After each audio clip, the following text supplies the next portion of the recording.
সবাইকে আমার ছোট্ট রান্নাঘরে স্বাগতম। আজকে আমরা একটা মিষ্টি তৈরি করব। কি বলতো? স্পঞ্জের রসগোল্লা। তাই প্রথমে চুলায় দিয়ে দিলাম একটা পাতি, তাতে দিলাম দুধ, আবার দুধ দিলাম। এবার এর মধ্যে দিয়ে দেব লেবুর রস, দিয়ে এটা ছানা কাটিয়ে নিব। দেখো দেখো দুধটা ছানা কেটে গেছে, তাই না? এবার এটা আস্তে আস্তে নাড়তে হবে, জোরে জোরে নাড়লে কিন্তু হবে না, আস্তে আস্তে নাড়তে হবে। এবার এটা আস্তে আস্তে নাড়া হয়ে গেলে এটা আমি নামিয়ে নিলাম। এবার নামিয়ে এটা আমি একটা জায়গায় ছেঁকে নিব। দেখো একটা কাপড় বিছিয়ে দিয়েছিলাম। এবার একটু পানি দিলাম ছানায়, এটা ভালোভাবে ছেঁকে নিতে হবে।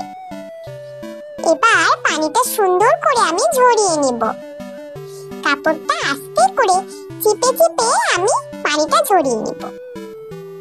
দেখো কতগুলো ছানা হয়েছে। এবার এই ছানাগুলো ভালো করে মথে নিতে হবে। মাথা হয়ে গেলে এরকম গোল গোল করে শেপ দিয়ে রসগোল্লা বানাবো। দেখো একদম ইজি। তৈরি হয়ে গেছে প্রায় আমার স্পঞ্জের মিষ্টি। এবার চুলায় দিয়ে দিলাম পাতিল, তাতে দিলাম পানি, এবার দিলাম চিনি। চিনি দিয়ে এরপর দিলাম হচ্ছে সেই মিষ্টিগুলো। এবার এটা ভালোভাবে জাল করে নিতে হবে। ঢাকনা দিয়ে দিলাম। দেখো প্রায় কিন্তু হয়ে এসেছে, তাই না? কত বড় বড় হয়ে গেছে। দেখো এবার এটা আমি নামিয়ে নিব। আমার মিষ্টি রেডি। দেখো আমি সার্ভ করে নিয়েছি। কত সুন্দর, তাই না?